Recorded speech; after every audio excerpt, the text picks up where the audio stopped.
thank you guys for tuning in. This is the 6th episode of the 4th season of the Open Heart Collective.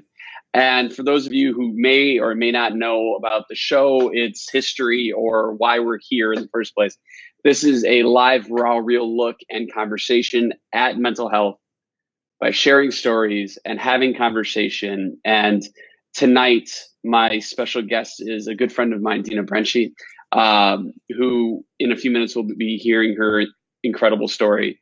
And I still can't believe the fact that we're in the 4th season of production for this show, let alone the fact that anybody keeps wanting to be a part of it. All of it's amazing to me.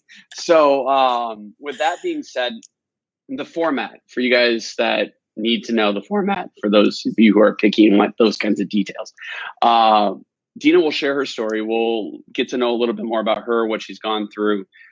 She'll share with us some of what were those dark moments or those obstacles that she's had to overcome, and what she's done, what she did in those moments to overcome them. And then last but certainly not least, we'll catch up with her and what's going on in her life right now that's exciting. Because oftentimes when we're having the conversations around mental health, the conversation stops at that darkness. The conversation stops at that obstacle, and nothing really goes beyond it. So we're taking it beyond. So with no further ado, Dina, welcome to the Open Heart Collective. Thank you so much. I'm so excited. I know we've been talking about this for a while, but it's cool that I get to actually be a part of it. Finally happening. Here we are. And I'm just messing with lighting. Don't mind me, ladies and gentlemen. Perfect. So, but all right. So that being said, give us a little bit about, tell us your story. Yeah. Give us the details. Right. Beautiful details. So I went to Oregon State University and got my degree in zoology, because I love animals and they're beautiful and perfect in every way. But also because I wanted to give a voice to the voiceless, right? So these like little tiny creatures who can't speak to us, but they need so much from us. I just wanted to be able to be a part of that. And, right. And so I did. I got my degree in zoology, and I worked with wildlife, helping to rehabilitate injured and sick wildlife, mostly native California species. And then I moved into more of an education setting where there was some captive breeding, and that part just kind of fascinated me. Like, why do animals want to mate with other animals? Like, what is it about the animals? Like, are they prickly, or they smell good, or whatever, you know? And I was like, this is fascinating. It's always a good conversation when the adjective used to describe it is pricklier. I mean, for porcupines, that might be a serious, advantage. That's a conversation for another time, but we'll go. So I thought that was fascinating, and I loved just doing all of the work that I did with animals. And when I got to Chicago, I kind of wanted to go a different way and work for myself. And I'd never done that before. I'd always worked for other people. It's scary. It's terrifying. You understand. It's terrifying. Yeah. And so I was just sitting with a friend having coffee one day, and I was like, I could be a dating coach. Like, I could help people to date. If I can help porcupines to mate, I can probably help people. And it was kind of I see the logic. Yeah, no, it literally, like, it makes sense, right? It's like on the same porcupines, humans. Yeah, humans pricklier are pretty versus not being a prick. Similar. Typically, humans bite a little less. Not always, but most of the time, I would say. At least when I'm working with them. And so, yeah, I built my website that week, and I just started my business. And I was like, this is what I'm doing now. Okay, so you gave us a really fast forward. You were in college. Yep. Dating coach. Yep. Now let's slow it down a little bit, and let's go a little bit deeper with that. Okay. So what led you to studying zoology? What made you kind of go to Oregon? What was all of those moments that then led to this inevitable transition? So growing up, my parents had like the coolest rule with me. So I've loved animals my whole life. And instead of just getting me an animal, because I'd be like, I want this animal, they were like, cool. So if you research the animal and you have like a proposal of like what it costs to feed them, what it costs to house them, like how much maintenance they need, and you present the proposal and it goes well, like we accept it, then you can get that animal. And once you prove that you can take care of one, you can propose to get another. And so I think, but by the time I left for college, I had 8 chickens and 2 goats and a dog and 2 cats and a tortoise and a saltwater tank, an iguana, a pond outside with some koi. So, just the normal teenage I girl's think pet normal, collection. normal, you milk the goats in the morning before high school, like everybody does. Yeah. And Not really. no, But is that not, is that not, no. okay. And so, I mean, maybe out in California. I'm from the Midwest, so I don't I really think you know should what do goes it on more out out there in the Midwest. Shh. No. I mean, it happens. It happens. But They're amazing. And so yes, so I loved animals, and I was like, this is amazing. Like this speaks to my heart. And the reason I went to Oregon is because they're one of only like 3 or 4 other schools that have a zoology department. Zoology is like not a huge major, but Oregon State had it, and there was like 80,000 kids that go to Oregon State. And who doesn't want to wear sweatpants and play disc golf every day? So that seemed like the logical college choice. yeah, I mean, makes sense. All right, cool. So you do all that, and then you're like, I'm going to go to Chicago. Out of, I'm assuming, relative, like, I feel like it kind of thing. Yeah. So my parents live there, actually, in Chicago, and for 6 months. So I moved out there, and they lived there for another 6 months, and then they left. I was like, thanks, guys. You left me here. Right. In winter. It's wild. But my mom got really sick, and she wanted to go back to California, which is where the rest of my family lives. And so they were like, we're going to move. And I was like, okay. So I helped them get all of their stuff in a truck and help them move across the country and set up their new house for them. Because that's really tough to be moving when you're sick. Like, that's the worst. So they took their time and came into their new home. And I think they're still unpacking. I mean, just like so many boxes. I can only imagine. Only imagine. Yeah. So that was my move to Chicago. All right, then we get into I'm going to become a dating coach now. Yes. Which is just a fascinating subject matter in and of itself. Literally the study of people, in so many ways. But what has been, or what was some of those moments where that not only led to that decision, but obviously in all of the transitions and the changes and stuff like that, and parents being ill and the moving and the this and the that, there's had to become those moments of anxiousness or sadness or moments when it's just darker than the rest. What, if any, in your past were some of those moments? Yeah, so I think, with my mom being sick, that was always really difficult on me. I would I was working in a restaurant also at the time, and I would go out after work, like after my shift, and Uber to Joliet, which is where they lived. And I would make her food, and I would stay up with her. And I think that was really difficult because it's hard to see your parents go through something like that. And she's super young. Like, she's maybe 50. Like, she's super young. And so it's really difficult for me to see like someone who raised me and who was so vibrant and loving and just amazing. And then to have that kind of experience was really tough. Like, it was like just difficult to witness. I'm glad that I was able to be there and be a part of it. But it's tough to see. Like, I thought that there should be way more time. Like, you can do this when you're 80, and I will definitely still take care of you then. But like right now, like, you're young, like you're too young for this. Right. Get healthy. Yeah. I mean, that makes sense. And then starting my business was also wickedly that's scary. Because you're just betting on yourself. And you have really nobody else to kind of blame if something goes wrong. I know. Like when you're having technical issues and it's totally just your fault because you can't figure out how to mute things. Or how to make technology work. Yeah, I get it. It's one of those things where I mean, and for those of you who may or who probably or don't know, I'm assuming the history of the show has started because back in March of 2018, honestly, because I got tired of being in the music space and being in the entrepreneurial space where we didn't talk about this. The mental health situation was not one that was openly talked about. It was openly reacted to, but not openly talked about, right? Because we've gotten in this world now, thanks to social media, where we just react to things. We don't have it become more than just, oh man, that's really sad face. So I said, all right, if nobody's going to talk about it, I'm going to.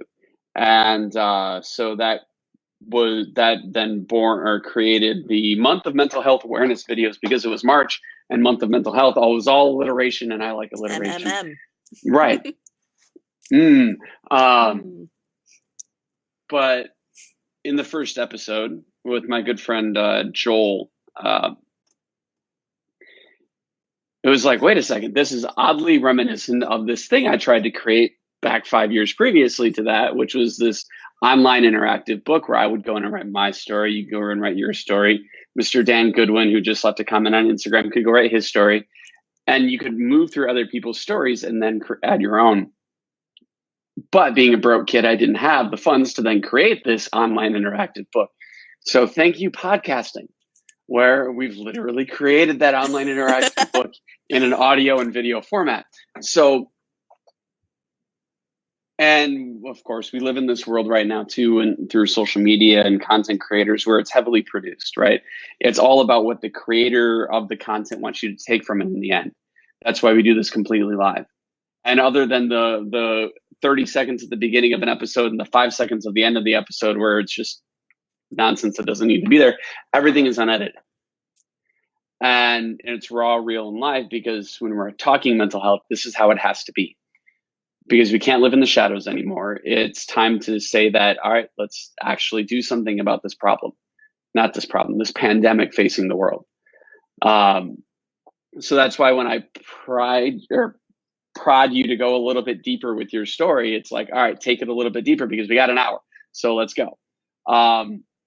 So you started your business, which for the majority of the people on here, the fellow entrepreneurs and fellow creators out there, they're like, this is a terrifying moment. So what did you do to kind of move through some of those moments of what I'm sure was self-doubt, was lacking of belief in yourself, was just frustrations and darkness and loneliness? Like, what was some of those things that you did in order to kind of effectively navigate that first part of entrepreneurship? Sure. And I think, honestly, I'm still there, right? Like, and I don't know if that'll ever go away. It's like, it just changes. The concerns just alter over time. So in the beginning, it's like, will anybody actually want my services? Is this something that will speak to anyone or be helpful to anyone? And you feel like you're just creating in a vacuum. Like, normally, at a normal job, someone tells you, like, yes, you're doing a good job, or like, no, that's terrible. Absolutely not. Like, do something else. And when you're by yourself, it's just you. And you're like, I think this is good. And I think someone might want this. And I hope this is a great idea. And then nobody comments, not ever. And you're like, great. So this is terrible. And I suck. And I shouldn't be doing this. And I shouldn't be working by myself. And I should go back and work in a restaurant because I can't do anything besides serve. Like, I'm good at serving. I'm great at serving. But no, like, I had to be like, no, I can do this. And it's okay that nobody wants it right now, because I just have to hope that they will someday. Right. And then they did. And then I got my first client and I was like, now what do I do? Like, what do I even do? And you actually have to do the work, right? Oh my gosh. Like, she's going to talk to me and I have to talk back and I have to say things. And like, this person is like trusting me as if I'm an expert and I don't know anything. And I started having more self-doubt. I want to kind of just bust a myth for those of you guys who don't already know. To be an expert really just means you're 2 steps ahead of the people that you're talking to. So putting everything into perspective a little bit, and not really that much. They're just kind of there. Right. And they've done a little bit more than you, But other than that, they're at the same place that you are. Right. So if you needed that reminder that nobody's really an expert, they're just 2 steps ahead, that was a reminder for you. Yeah, or like a half step ahead, honestly. Yeah. Yeah. Because I think, there's a lot of that like imposter syndrome where you're like, I am not someone you should be listening to or talking to. I don't know why I'm even doing this. Um, and then it went well. And like I got into a groove and I was able to deliver what I said I could deliver. And Good. so having that kind of confidence to be like, okay, like I'm really terrified and I feel like I'm going to ruin this person's life and I'm going to fail. And then just taking a breath and being like, okay, like, you can do this. There's a reason that I wanted to be in this field. Like, I Right. love people. Like, I love people. I know that sounds crazy. People are like, oh, people suck. Like, I don't think that. I think people are amazing. I think each They can person be. is wiser and deeper than they believe they are.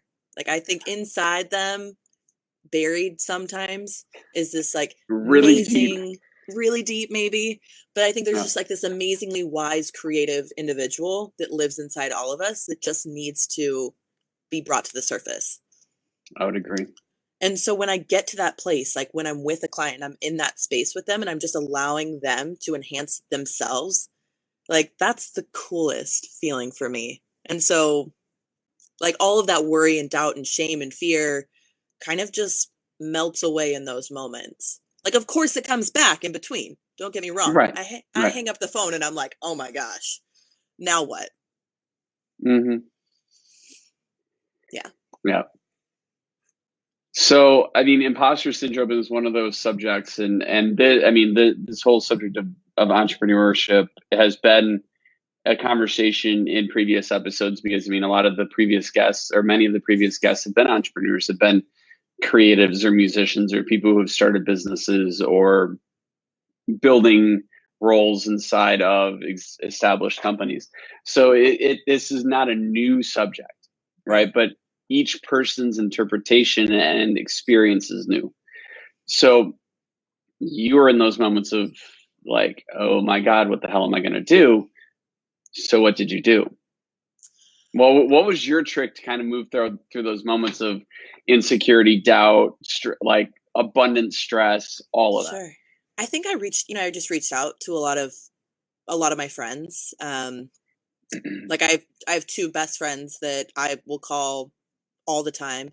And I literally would just, I would call them at any point in the day or night and be like, I'm freaking out right now. This is what I'm feeling and this is what I'm thinking. Do I sound crazy? And they're like, yes, of course you sound crazy. But also, like, you're doing fine. Like, you're on the right track and like you are moving forward. And your ideas don't suck. And I was like, okay, they don't suck. All right, I feel a little bit better about myself Yeah, now. I feel a little bit better. So I think just reach out. Like, you don't sound crazy. I mean, you do, but you don't sound crazy to your friends or to someone who could guide you and coach you and lead you in a better direction, because we're all kind of feeling it. So if And we've all been there. Right, we've all been there. I think I've talked to a lot of other like younger coaches who are like just coming into coaching, and I will always, always, always call them back or return their texts or emails or whatever, because I know what that's like.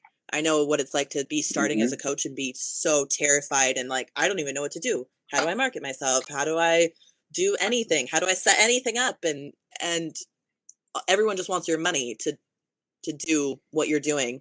I'm like, I don't want to ever do that. I just want to like help other people get to where they're at.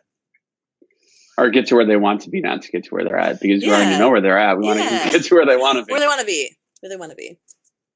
And I have this conversation so frequently, both on this show and off this show, about, actually, last night was a prime example. So I've had a person in my world for a while. His name is Nathaniel Garcia. He's based out just outside of Barstow, California.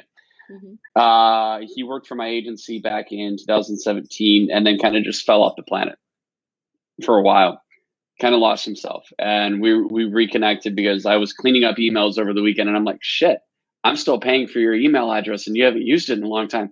Why am I doing this? Delete. And he's like, he sent me a text message and he's like, well, I just wanted to say thank you. I saw that you finally deleted this, da da da da da. And I call him and he's like, I owe you an apology. I'm like, for what do you owe me an apology? Because I let you down. I'm like, you didn't let me down. You needed to do what you need to do for you. And so point being, he's like, well, I don't know what to do. I don't know how to start. I'm like, just fucking start. It's not a complicated process. So he's like, well, I want to help you. I'm like, okay, great. Tell me how you want to help me. I got a lot of things you can fucking do. Tell me how. Tell me what you want to do. And then we'll figure it out. So I said, all right, within 7 days, I need you to present to me what you want to do. And then in addition to that, he was like, I heard that you were coming back with the podcast, and I just want to let you know how much that meant. I'm like, so that put me into a position where it's like, I oftentimes downplay the power of the work that I'm doing. So Sure. No matter how far along in the process you are, that happens. Right. And it's being present enough with yourself and with your mission to understand that, yeah, this shit takes time, and yeah, it can be painful, and it can, let's be honest, this shit sucks from time to time. When you're like, huh, okay, there's this bill coming out, car payment. Fuck. I guess I got to go sell something today. Yeah. And then like a kidney. No big deal. And then this came up with a good in a conversation this afternoon with a colleague of mine, Joel Frieders, former alumni of the show. And he's like, I just want money, but I've got ethics.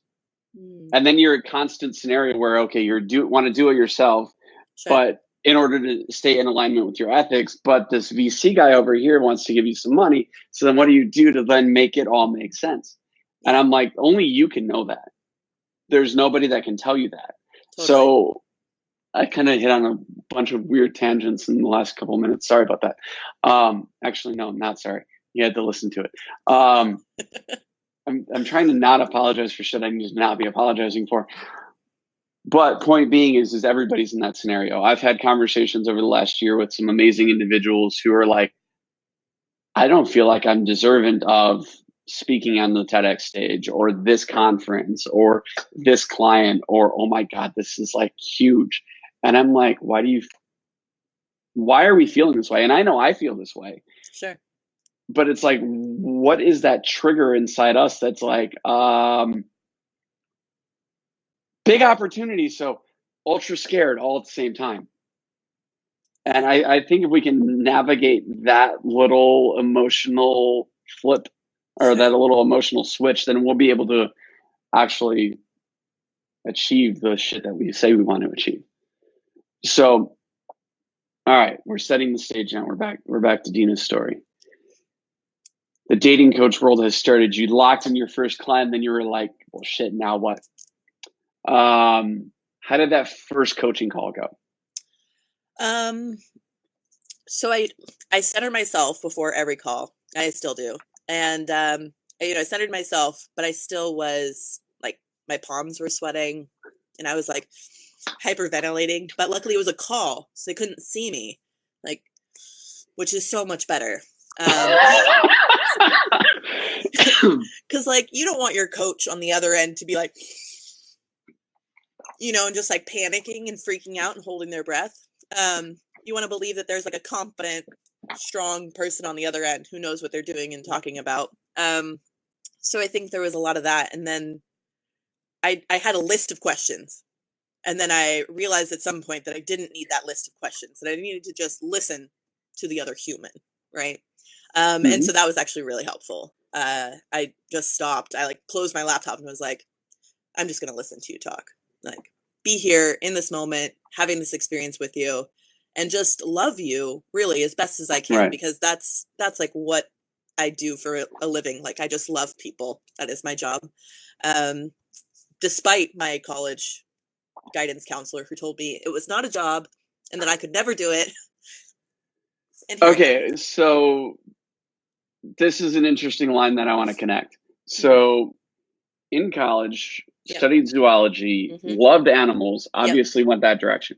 Yep. Then you're like, was it at college that you contemplated the dating coach world, or was it like It was Because just, that seemed like an interesting tangent to I go from know. this side to this side. It was because people were always asking me for dating advice. And I think, a lot of it is that I'm so open to whatever kind of conversation needs to happen. Like, I Right. don't think anybody is weird. Like, I think whatever fetish you have, whatever thing you're into, whatever you like to date, like, nothing is weird to me. Like, you literally could not say anything that would surprise me. I'd be like, that sounds normal for you. And that's totally fine. Makes So sense. I think there was that. Like, people could felt safe and comfortable and they would be in a non-judgment space with me. And so people did seek me out for dating advice or sex advice or whatever it was, relationship advice. And I was always just like, you're fine. Like, everything you feel is normal and it's okay for you to want what you want. Um, and so, yeah, I think that I've always been that and done that. I mean, even when I was way younger, um, Hmm.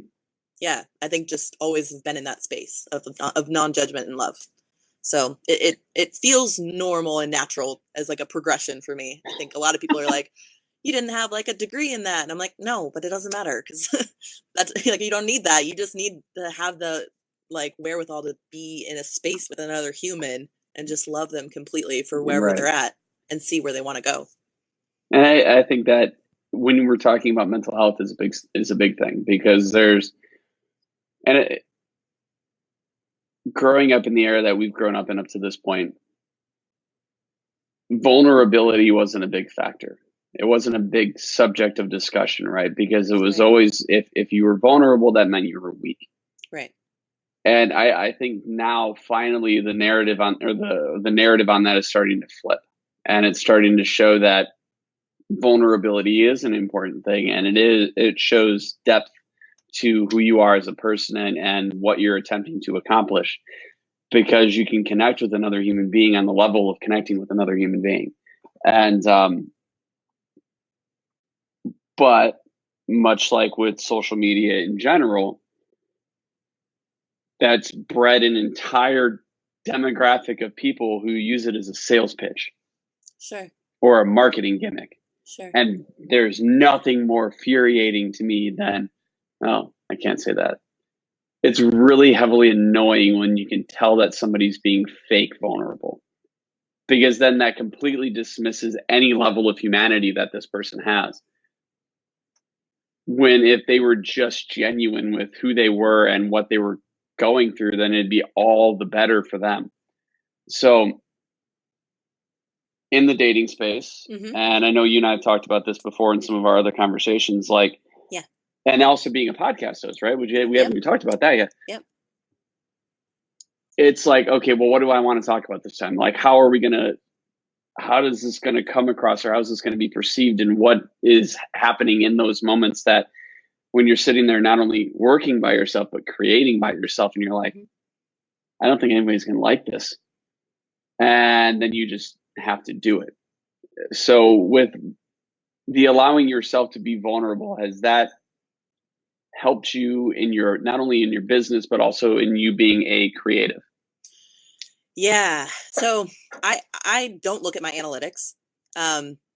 Because I don't want to know. Like, I don't like, it's not for anything, right? It's just because I think this is really good information and I'm just going to put it out there. And then if Right. other people are like, it serves them, awesome. And if it doesn't, that's okay too. So I think that was probably really good, like crucial for me. Actually still have never looked, so I have no idea. So I hope it's going well. I For mean, those of you that listen yeah, to my that might be podcast, information that you need when like going for sponsors at some point in time in the future. But well, right. that's a bridge to cross when you get there. Right. I'm not there yet. Although if anybody does want to sponsor my podcast, like just shoot me a DM.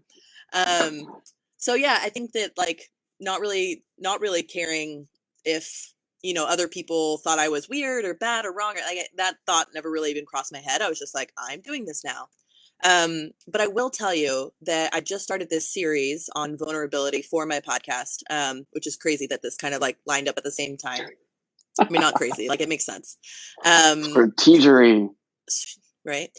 When I did kind of hit that piece, that vulnerability piece, my writing got so much better and Interesting. the flow of it got so much better. And I was like, oh, there's like that part of me that was like really nervous to have anybody see me be sensitive, because that was my like vulnerability piece, was my sensitivity.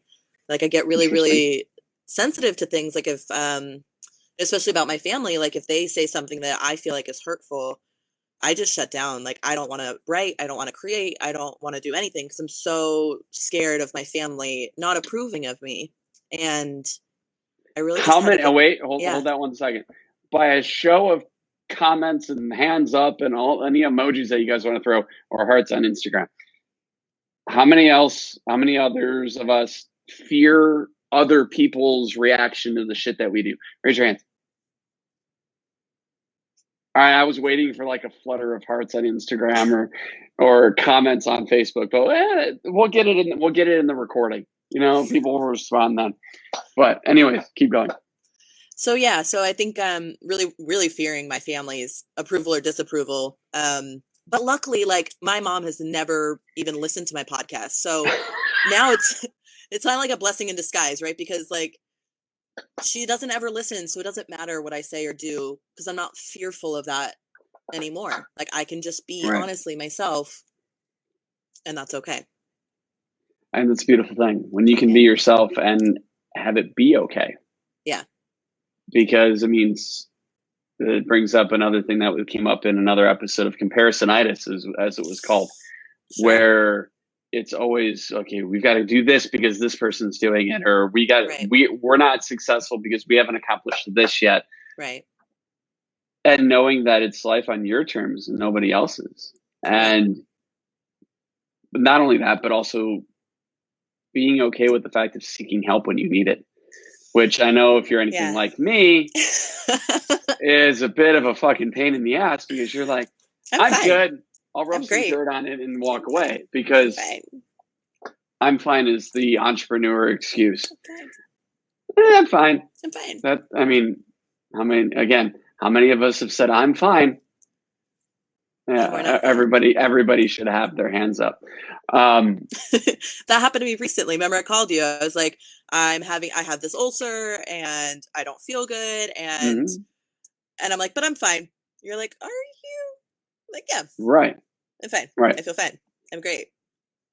And it happens. And then when we get caught in it and we're like, well, fuck, I'm not fine. Okay, well, this is why I'm not fine.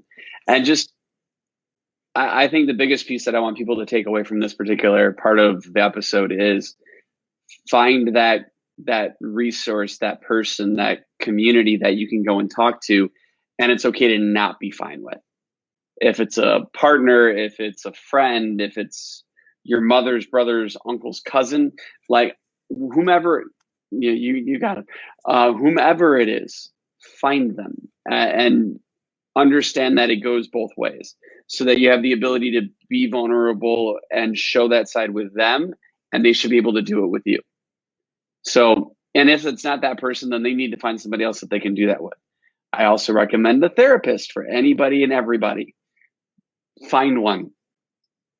I don't care what you need to do. I don't care whatever the resource, find it, because they will be helpful.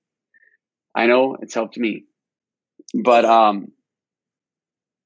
okay, so we talked about we've kind of bounced around a lot. Usually I try to go very like linearly, like in one straight line, and then you're like, nope, we're not going to do that tonight. We're definitely not. That sounds like me. I'm not a rule follower. I like, oh, there's boundaries here. No. I'm gonna go that way. Right. All right. So speaking of that, do you see this giant bruise? Oh, this way. I fell down some stairs the other day. It hurts. It's painful now. I'm like old. I'm 31. It hurts now to fall downstairs. This is terrible. I mean, let's be real. It hurts to fall downstairs at any age. I feel like I used to do it just fine. I'm very clumsy. I fall a lot. So I think that I have like a good comparison. Fair enough. Oh, man. So, I mean, the biggest piece that I want to convey to everybody regarding this series, regarding this community, is the fact that it is a community. That there are resources that are available, and there are things that are being worked on behind the scenes that are going to be able to then provide access to people who need it when they need it most. Because I mean,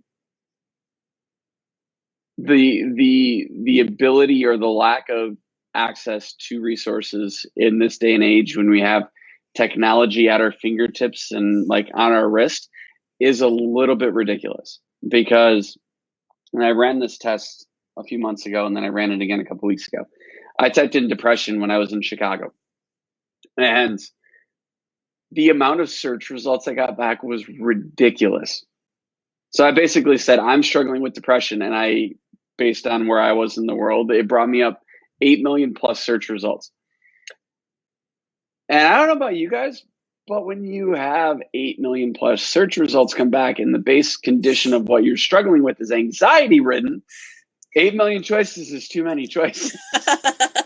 Hell, in that moment, 10 choices are too many choices. Yes. So how do you navigate that when you need it most? I'm working on that answer. I have that answer. I'm working on bringing that answer to the rest of the world. So be on the lookout for that. If you want to help, the one information or the thing that we need the most is data. Because I want this, when this happens and when this goes live, I want this to be available all over the world. Not necessarily just in the US or not in the specific area of the US. And I want it to be accessible to everyone. But what we're going to do on the platform, just to give you guys a little bit of a sneak peek, because Dina was all efficient with her time and got everything that she needed to say done in a very quick period of time. Yeah, efficiency. It's like that entrepreneur life. I'm like, just get through this. Right. What we're working through, or what we're working on creating with this technology, is having a vetted list of resources available to you, no matter what you're struggling with, no matter where you are in the world, with the options of calling them, going to where they are, or messaging them. Because, 3 decisions is not too many decisions, especially when that decision is one that could help save your life or help save the life of somebody that you know. So be on the lookout for more of that coming, hopefully very soon. Working behind the scenes. A big technological advancement like this is going to take a lot of funding, so bear with me. But yeah, I'm grateful that we get to keep doing this, that we get to keep having these conversations, and I'm grateful for every guest that blesses me in being on this show. And yeah, I'm a little without words at the moment, but it happens from time to time, which is why it's fun to do a live podcast, everyone. I know. I like it. And I've never done one live. And I keep getting a lot of not podcast newbies, but live podcast newbies. It's really entertaining. And then people are like, you do what now? I'm like, yeah, it's basically like Dina and I are just sitting in the same room having a conversation. We just happen to be recording it and sharing it with the world. I know, it's or awesome. Whomever decides to pay attention. And so with all of that to be said, tell us about the stuff right now in your world that's exciting. Okay, so I just launched an online course for how to date without dating apps, which I've been finding a lot more people wanting to find a resource to date people without an app. Because you mean genuine human connection? I know. Well, stay with me. I know it sounds crazy, but a lot of people are struggling. Actually going out in public and meeting people? Holy shit, that happens still? I know. It's revolutionary. Don't get me wrong. Just reinventing the wheel here. That's what I'm doing. Right.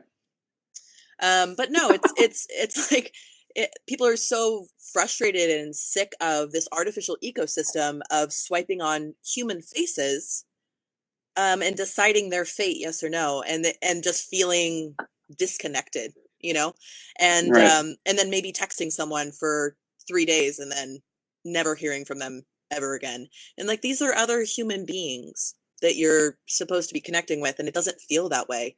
Just feels like little tiny bits of information that you're kind of dabbling with and then throwing away. So the course is designed to really first go in and assess what it is that you actually desire, instead of just oh, I think that this is fine for now, and you're kind of someone that's okay, and you live close to me.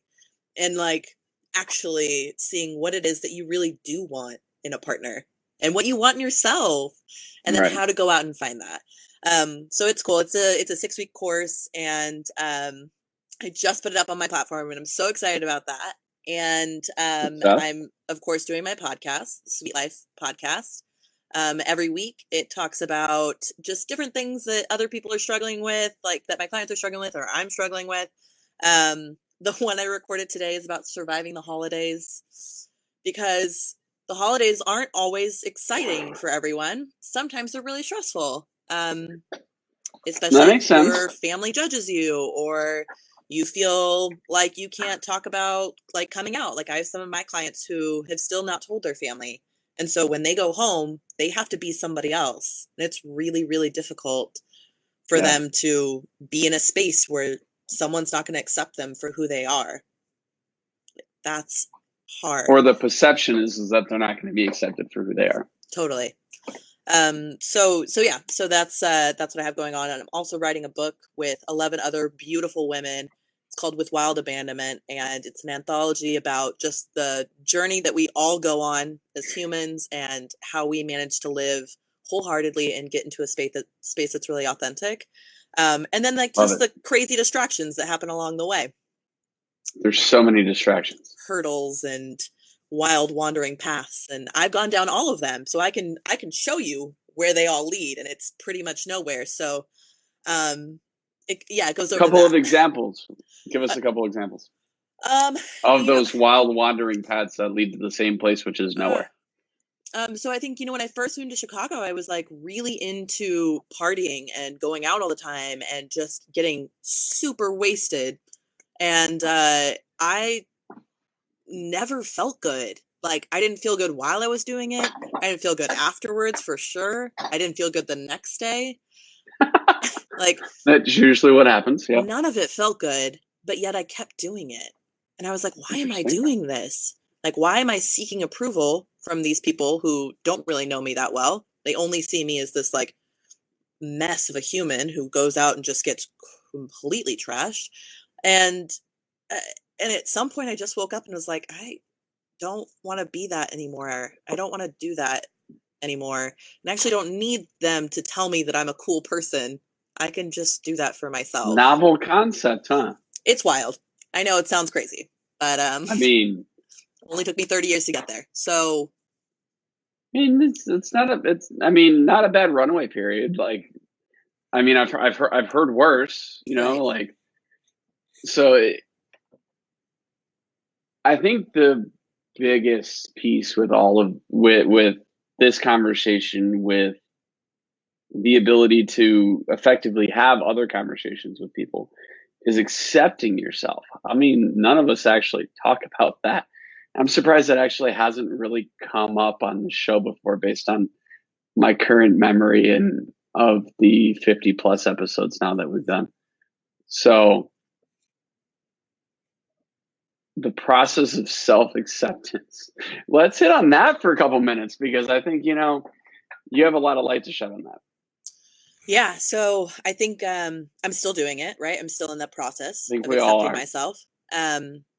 But I've also I, I've like done a ton of meditative mindfulness work where it's all you, like doing silent retreats and just being in a space of like no cell phones or no technology for a while and just being reflective, which is terrifying, by the way. Mm-hmm. Um, but once you do it and you're examining yourself and you're really just being okay with who you are for all of your strengths and weaknesses, and knowing that you make mistakes and knowing that it's okay and that you can love yourself for exactly where you're at right now in this moment, even if you want things to be different in the future. Like, that's an okay thought. Like, you can be okay right now here in this moment and still want things for yourself. So I think that was kind of the point that I got to. Yeah, like while I was kind of in that like wild crazy party stage, was like, oh, Right. I can still love myself even though I'm making a lot of mistakes. I can still, although I don't really believe in mistakes, I'm making a lot of choices that aren't optimal. Right. That I can still love myself, even if I want myself to be a little bit different. Yeah. Or a lot different. Eh, Yeah. Or just better based on our perception, right? If in order for us to attain better, we have to see ourselves as accepting where we are now. And if that moment is where we're accepting where we are now is not necessarily a good spot, that's where change happens. And that's where moving forward and moving through those really dark moments, right? Because okay, let's look at it as it relates to depression, because it's one I hear a lot. Well, I don't know how to do this, or what if I don't get the acceptance about, I'm like, well, why are you putting your value on so much on other people rather than saying, all right, cool, I'm not good right now, but it's like the hope for the day statement of it's okay to not be okay. Right. And accepting that, okay, maybe in this moment I'm not good, but if I work through it, if I meditate, if I go run, if I do that shit that I don't really like to do, but it's necessary. Like me, I need to get my ass back on the damn treadmill. Usually I would run outside, but it's fucking 10 degrees outside right now. And I'm badass, but not that badass. Okay. Like I'm not going to run outside when it's 10. I draw my limit at like 34. Because freezing. Anyways, I think it's just understanding that it's okay to be where we are now and accept that in order to get to where we want to be, we have to know kind of where we are now. It's like setting a baseline, right? In planning and development, right? You can't build the fourth floor if you don't even have the plans laid out for the first floor or the basement. And going through that and accepting of it and being okay with that. I want more people to be okay with who they are and where they are. If I had a personal mission for everybody listening, would be that to be okay with where you are right now, even if it's not where you want to be. And I think like watching your thoughts, like, I mean, like I was having crazy thoughts that didn't even make sense, right? Like if my hair was more brown, like other people would listen to me more, right? Just nonsense. And then I was like, this is a crazy thought. And then being okay with those thoughts, right? Because we all have them. If I was like thinner, if I was fitter, if I was smarter, if I was whatever more, then people would want what I have and they would like what I do and they would follow me and they would whatever. That's okay for you to feel that way, but also recognize that you're okay for you. Like everything that you think and feel is normal and totally fine. Like you're perfect little entity. I mean, I can't say that any better, so I'm not going to try. And there are so many little tidbits and moments of this that I hope you guys either captured in the live version or we'll go back and repetitively listen to on the podcast, because unlike Dina, I do check my analytics and I do know when you're all listening. Because for me, and this was one of the things that I noticed over the summer when I set out to do this podcast, my goal was to influence or to positively affect one person an episode, right? And then I listened to Grant Cardone, which I'm not sure if it was a good thing or a bad thing yet, but his book 10X, which was basically saying that 10X everything that you're doing. If you're reading one page of a book, read 10 pages. If you're doing one push-up, do 10. If you're talking to one person, talk to 10, kind of a thing. And I'm like, I kind of am underselling my own podcast. And I was like, fuck. So I said, all right, when I come back with the fourth season, I'm going to want everybody to know. And I do. Because, okay, cool. This isn't a glamorous subject, right? We're not talking all the sexiness of entrepreneurship or all the cool things about tech or all of the fun things about music or any of these other things. We're talking about the ugly shit. The stuff that people would rather keep in a closet or under a mattress somewhere than to actually bring out into the light and have raw, honest conversations about. But that's where the challenge comes in. Because in order to achieve something that nobody ever has, you have to do what nobody else is willing to do. And every single week, we're having guests who are maybe haven't shared their stories or have, but have only shared little itty bitty parts of it. And we're going to say, all right, you have an hour to talk. Let's actually have a conversation about the shit that you don't want to talk about, or the stuff that maybe isn't as pretty, or that doesn't get you as many clients. Because at the end of the day, this is a human podcast, not a business podcast. I mean, cool. We can connect with Dina, and I have all of her links and stuff like that in the show notes and that kind of thing. But at the end of the day, it's about how we can take insights and knowledge and lessons from other people's experiences and make our own lives better. I've gotten off on my like high horse or soapbox a lot tonight, so my apologies. But I think that that's great. I think that everyone should know that everybody struggles, and you're gonna be just fine. Struggles. Come and text me if you need someone to tell you that you're amazing, because I really feel that way. And you're gonna make it. Everything that you want to achieve and everything that you want to do, you can do it. Like, you are a powerful being. Embrace that. Agreed. And this is why providing access to those people, don't you be telling me low battery. So is mine. My phone just literally I don't know how to said fix anything, low battery. So I don't. We're almost done anyway, so if my phone decides it wants to die, that's fine. But the point being is, it's just a matter of asking. It's a matter of stepping out and getting a little uncomfortable and saying, okay, I need help, or do you mind listening? And I know, at least in my own struggles with mental health and my own depression over the years and other things that I've faced and gone through, it's never been about having somebody to give you advice in those moments. It's been about having somebody who's just literally going to sit there and listen. Because when you're saying, I want to kill myself, or you're struggling with whatever you're struggling with, and to know that somebody on the other end is just listening, or somebody in the room with you is just listening to you in your moment, is exactly what you need. I'm actually excited to share something that I have not shared publicly yet. This is going to be this has not been something I've mentioned yet. So recently I've gotten involved with the organization called Hope for the Day. Mental health organization. I think they're based in Chicago, doing a lot of really amazing work. But they've got a peer prevention training event happening in Chicago, where it's basically just mental health training.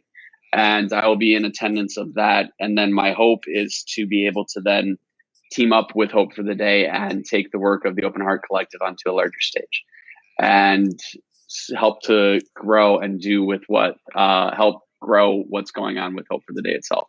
So I'm really excited about that. So cool. In addition to a myriad and abundance of other things. But that being said, I think it's time that we end this beautiful episode and move forward from there. So for those of you guys who are wondering and you're like, oh my God, I need to know more about this episode, I need to listen to this in Instagram, I'm sorry, your episode kind of goes away in 24 hours. So the Facebook one will live on. But in addition to that, for all of you guys who are YouTube fanatics, the Open Heart Collective is available on YouTube, and the audio form is available in any format, not any format. The audio form is available on any major podcast platform, whether it's Spotify, Apple Podcasts, whatever. Search the Open Heart Collective. Literally, the first 17 pages of Google will be nothing but this podcast. It's really fucking awesome. But search that, and then we will be back next week, either on Tuesday or Wednesday night around the same time. And yeah, so before I end the episode, I'm going to ask Dina if she has any last little one-liner, last words of wisdom, or just a comment that she wants to leave before we wrap up. Yeah, so something that I say on pretty much all of my podcasts, and I think that it's like the secret to the universe, is that your thoughts create your feelings, and other people's thoughts create their feelings, and that's fine. They can feel however they feel, because you're in control of yourself, and however you feel is perfect, and you can always decide to then feel differently. You are in control. I love it. That works. I like it. And then I will end with my. I'm still trying to figure out what the hell to call this thing. So I'm just going to say statement because my adjective library is diminishing because it's been a long day. But so I will end it as this. Number one is to find happiness in every day, in every moment, in whatever way works for you. Number two is to have fun because life, my friends, is way, way, way, way, way too short. And if you're not having fun on a daily basis, you're doing it wrong. Even if that fun thing is to go and do something goofy once a day or make somebody laugh, whatever it is for you, find it and then do that thing every day. And it's okay if that thing changes. But last and kind of not least is work, because anything and everything that's worth it in this life takes blood, sweat, and tears level of effort. So put it in, get it done, do what is needed, and then make sure along the way that you take time to breathe. Even if you just say that word once a day, it does that really cool thing where it forces you to do the thing that the word's saying. So when you say breathe, it does this really cool thing where you actually breathe.